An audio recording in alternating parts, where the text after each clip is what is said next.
Lisod ang paglakaw kung ngit-ngit. Busa gikinahanglan ang kahayag aron malamdagan ang mga tiil. Apan kanila nga nagpuyo sa kangit-ngit, nagpabilin sa kangit-ngit. Kanusa ka nila gusto nga mahayagan.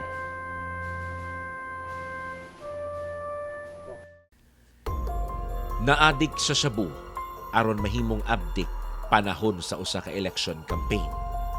Dihang adik, lutaw ang huna-huna. Dihang adik, dili na makatulog og tarong. Mga saba sa anak nga walay hinungdan. Mangulata sa asawa. Kung dili siya mahubog, sir, wala man siya problema, pero kung mahubog siya, diha naman mo gawas nga isog kayo siya. Nga ako kay wala po ko kabalo nga gamit diya siya mga ingon anak nga mga kuan, butang. Musukol po ko sa iya ha. Kini ang maitom nga kabanata sa kinabuhi ni alias Alex, taga barangay New Panay, Maragusan, Compostela Valley Province, sa upat ka tuig niyang pagkalambikit sa shabu. Pati to ako ang anak nga isa, ginapangutanan ako niya nga, Ma, naam ko'y nadunggan lagi nga istorya about kay Papa. There will be no let up in this campaign. Double your efforts. Triple them if need be. We will not stop until the last drug lord, the last financier, and the last pusher have surrendered or put behind bars or below the ground if they so wish. Siyempre sir, nabalakad jud ko ato sir kay siyempre daghangod ato nga matay. Wala ko kabalo basin kanang maapil siya diha sa mga ingon ana magunsa na lang mis ang mga anak. Gi-intensify sa Administrasyong Rodrigo Duterte ang operasyon kontra droga. Busa, aron malikay sa kamatayon ang mga residente sa Compostela Valley Province, gipasurrender ang tanang nalambigit sa droga. Ang nahibalaan namo nga mga ninggamit o ginadili nga droga, amo gid na ginasuroy matagbalay para sila mo surrender. Nanagyoy schedule para mo adto na ang mga BSR kung kinsa tong mga tao nga mo volunteer nga mo surrender sa pulis sa kapulisan. So diha ubanan pa gyud namo, gi pakaon pa namo na sir. Para lang yun nga mainganyo sila nga ron di gyud sila para mo surrender lang yun ba.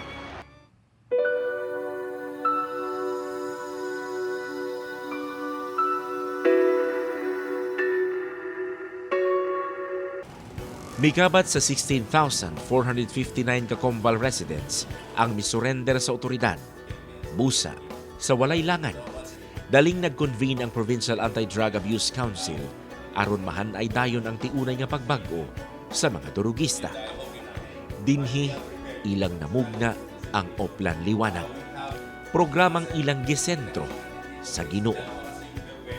Maski unsa ka dautan ang iya kaniadto, pero pag adunay Ginoo, adunay programa na atong mahatag sa gobyerno para kanila, I believe na mahimo pa gyud silang produktibo o mga responsable nga citizens no, sa atong lugar.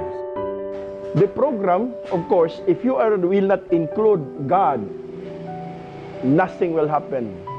Well, it is the product of consultation sa Provincial Anti-Drug Abuse Councils nato. Kasi interagency man ang kuano, ang PADAC nato na ay Provincial Health Office nato, na ay sa Social Welfare, na sa Agriculture, tanan, halos tanan ahensya sa gobyerno, kauban ng PNP, Army, anaa diha. So, na-konsepto kadto nga usahon nato ang programa against drugs kay dili pwede na magkanya-kanya ta og intervene. Ang atong tanang mga surrenderies, mga VSRs, bago sila mosugod sa academics nga mga lectures, like health lectures, like the other lectures, livelihood and other things, kailangan magkaroon muna sila ng tinatawag natin na Experiencing God Retreat for 3 days. At first may resistance. But when they joined, mausab gyud tanan ang ilahang pananaw silang kinabuhi. Masabta nila nga doon na Ginoo. Pati pag gawas nila karon dinha, dili lang nila gusto nga sila lang. Tungod kay nakasabot na sila sa lecture about experiencing God. It's a 3 days live-in lecture nga masabtan gyud nila in the end nga doon na Ginoo na agi nag-create. Ang sense of urgency namo sa mga opisyal sa Combal ang naghatag o giya na ato yun ning i-implement. Bahala na o wala pa klarong guidelines sa national government, but we have this program that can possibly change the landscape, no, sa ato ang mga komunidad when it comes to drug use.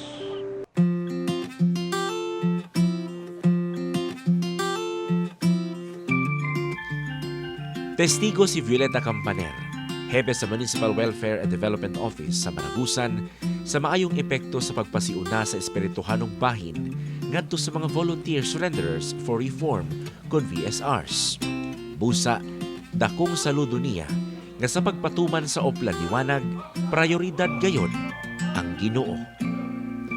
During sa opening namo last June 6, only 56 ang nag-attend sa opening program sa atong Oplan Liwanag sa community base.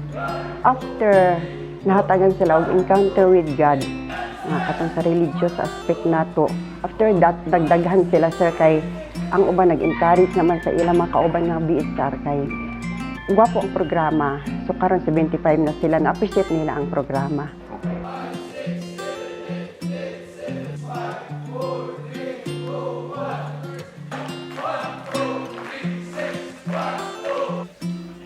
Tibuok ang buot ni Alex sa pagtugyan sa kaugalingon dinha sa gobyerno. Busa, unsa man ang hihimong aktibidad para nilang mga surrenderer. Mituman siya. Kada adlaw, human sa tulo ka adlaw nga Experiencing God Retreat, sulod sa duha ka bulan, magkatapok sila para sa development session. Diin, unahan nila kini og ehersisyo. Gihimo na ko ang pampulis nga exercise sa ato ang mga BSR para dali ra mo tulo ang singot, dali ra panington para ang yun nila mawala ang substance nga ginatake nila sa una. Dili kriminal ang pagtratar sa mga BSRs. Gihimo silang daw igsuon sa pulis nga kinahanglan lang giyahan. Ginapapil na mo nga close mi sa ilaha nga bisan ang ilahang pagkabadlungon mag-adjust mi, gina-remind na mo nga dili ni para sa amua, para ni sa ilahang family as well, para man lang mobalik ang pagsalig sa ilahang mga pamilya sa ilaha. We want them to be the model of change, no, sa community. Gusto nato na sila mismo na musangyaw sa kanya-kanya natong komunidad na through this program na bag-o ko o nakatabang na ko karon sa kining programa, makatabang ko og agni sa katupang mga di mo tuo na pwede day magbag-o ang usa ka drogista. Human sa ehersisyo, nagkadaiyang topic usab ang ginasaysay sa mga BSRs nga pagadumalahon sa MSWDO.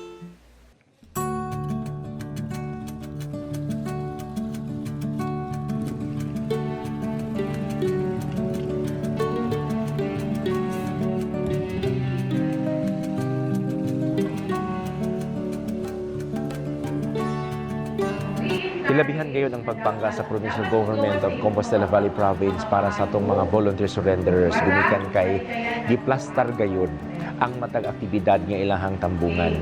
Gani kini atong nakita karon nga session uban ang mga personahe sa Municipal Social Welfare and Development Office.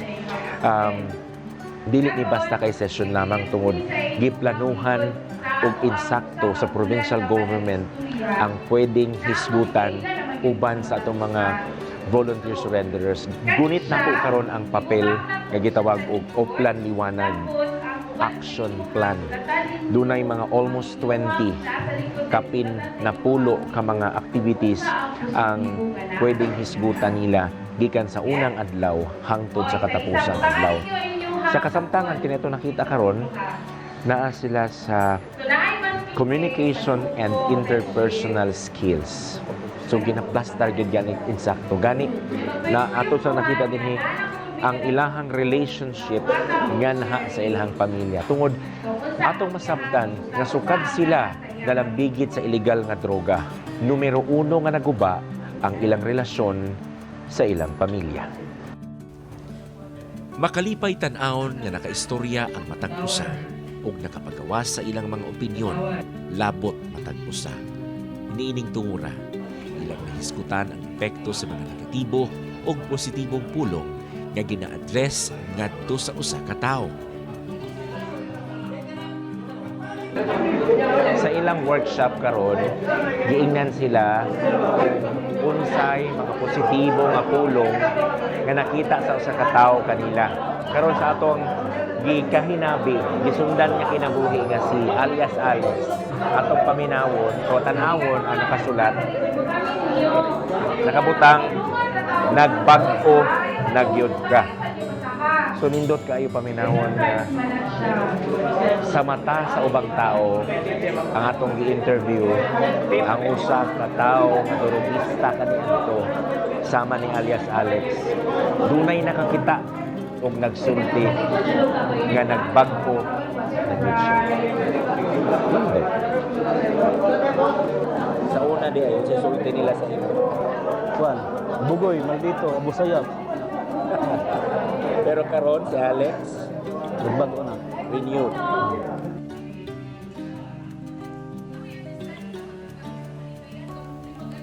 Wala pa man human ang duha ka bulang sesyon, nakitaan ko na og kabag-uhan si Alex. Siya nag-ampo sa ilang pagtapos sa sesyon ni ining gabi una. Ginoo, salamat Ginoo sa mga grasyang gihatag mo kanang Ginoo. Kini nga grasya Ginoo, hinuotin Ginoo nga kini maghatag kanamo ug kusog ug mayong panahon nga Ginoo nga kami Ginoo sa matag pamauli ang Ginoo mo lay magkulayan walay mga disgrasya kanamo Ginoo. Ginoo, salamat sa tanan Ginoo, wala kami may muli ka po sa among salamatan sa tuwa sa Kristo ang Ginoo. Amen. Ang katuyuan sa Ginoo mo ni akong ipasiuna sa ila nga malikay ka sa dili maayong buhat tungod kay mabutong mga adlaw nga kining tanan imong gihimo dinhi sa kalibutan mamahimo nga imo ning basulan kay dunay katapusan ang tanan human unya ning kalibutan. When they fully understand about God, I'll tell you, ang kanang mga academic lectures, dali lang kay nila masabtan. Dali rin yung kahiwa na sila daghang resistance because it's the Spirit already teaching them to understand. Dako kayong kwan na epekto sa counter of God. Kaya kailag yun sila kung sa yun ang importante lang kinabuhi nga makailas sa Ginoo. Kaya mo man ay usa nga nag-a-appeal sila sa droga tungod bangod kay wala ang Ginoo sila ang kinabuhi ba. Diha na ako nakita ang pag-epektibo kay sa dili pa ko magampo sa ila. Dili pa mi magampo kauban sa mga pastor o mga pare nga mga nag-counseling. Muana man sila nga dako kayo gikatabang sa iya kay nasayran niya unsa day kay importante ang kinabuhi nga naa sa Ginoo.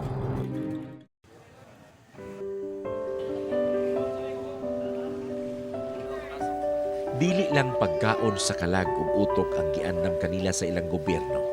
Laki pagkaon sa lawas, libre usab bilang maangkon.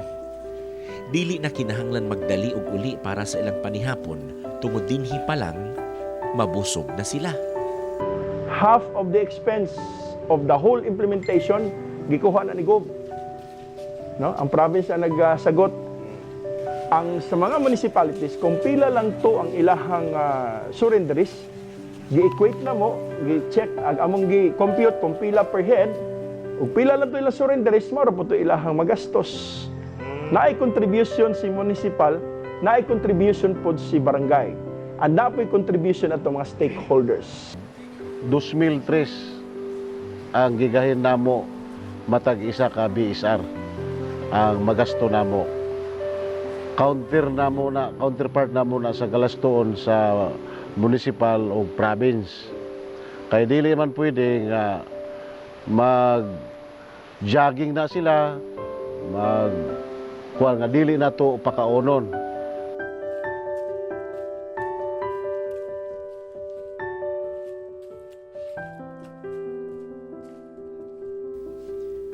Mibalik si Alex sa pagkamatinud-anon sa asawa. Ingon man, maayong pagtagad sa iyang duha ka anak. Dili man perpekto, pero iyan ang napadaplin ang mga negatibong epekto sa droga sa iyang lawas. Mas nahatagan niyang bili karon ang kamahinungdanon sa pamilya. Munang mauli na kong sayo, balay. Di na ko mainom. Abot ko dito, di na ko mukuan. May nga nagay ko sa anak, nakakaon na mo. Ako ang merindad. Dili na ko nakaunon. Kay bili na ko sa akong anak. Okay naman siya sir kanang istoryahon ako siya dili naman siya isub. Bagbag-o man siya sir kay kung mag-istorya ko sa iyahang ako dili naman siya mutuma, dili naman siya musupak sa kuha.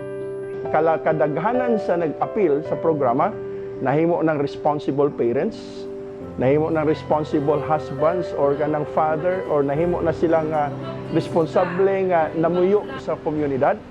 Kung sa una gitan-aw sila sa komunidad nga hugaw sa katilingban karon, apil na sila, katabang na sila sa paglambo sa barangay o sa komunidad because they volunteered. Usa sa mga kausaban nga gipakita ni Alex, human siya nalulong sa droga ug karon na-enroll sa gitawag nga Uplan Liwanag. Mao iyang pagbalik sa iyang maayo nga relasyon sa iyang mga anak.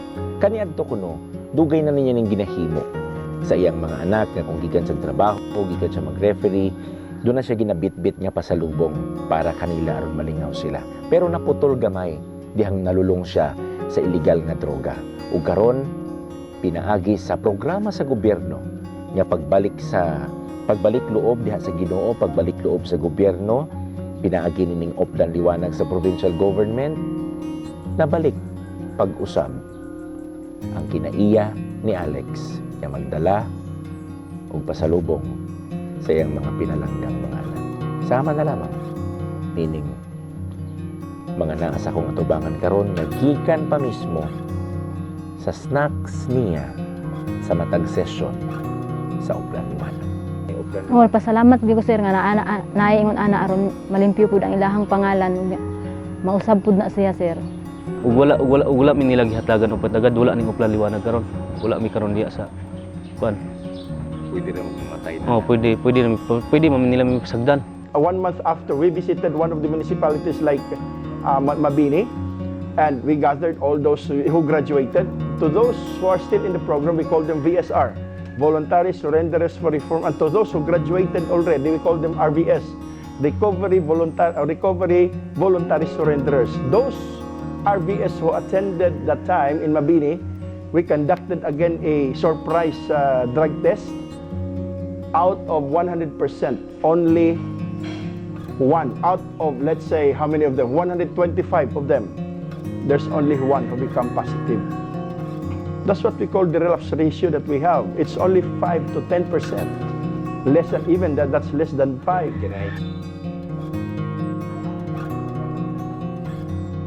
I'm very much thankful sa gobyerno natin dahil very productive ang pag-iisip niya. Para sa Provincial Police Office sa Compal, instrumental ang intervention sa provincial government labot Uplan Liwanag. Tungod daghang krimen ang wala matuman, tungod mga potential criminals na paduol nila sa Ginoo. Actually po, dahil sa nangyaring ma-surrender ng mga drug users, ang epekto po noon yung pagbaba ng crime volume sa Compostela Valley.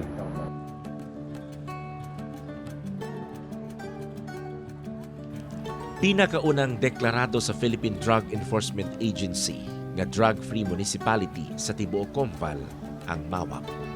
Ilang na-comply ang tanang requirements aron masubad ang problema sa droga sa tibuok probinsya.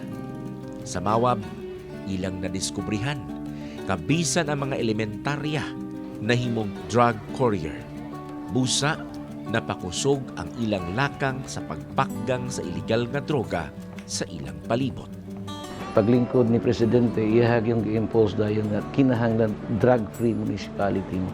kita nga mahaglokon tagumikan kay kung ang presidente magud nato karon may musulti sa dun kinahanglan yun na kana bang atong tumanon gumikan kay maayo man pud ang iyang mga panlantaw which is nakita pud namo nga Wala ang Pilipinas nasayop pagpili ni President Duterte, although dunay mga negative nga mga pasaway nagtaway sa iya.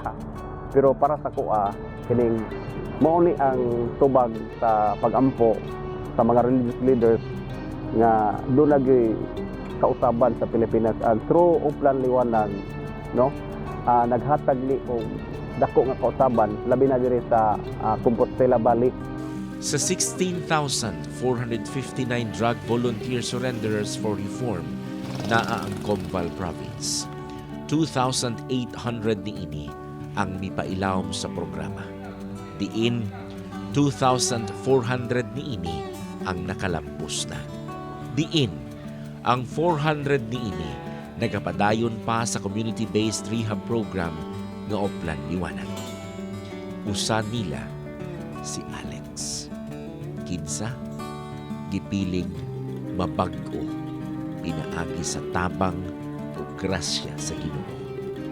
Si Alex kinsa gipiling mubalik sa iyang Ginoo. Kinsa mao ang iyang lamdan. Tama di ay nga magbalik loob lang gid ta sa Ginoo. Kira walay problema sa tuwa. Wala may makuha sa tuwa di ay.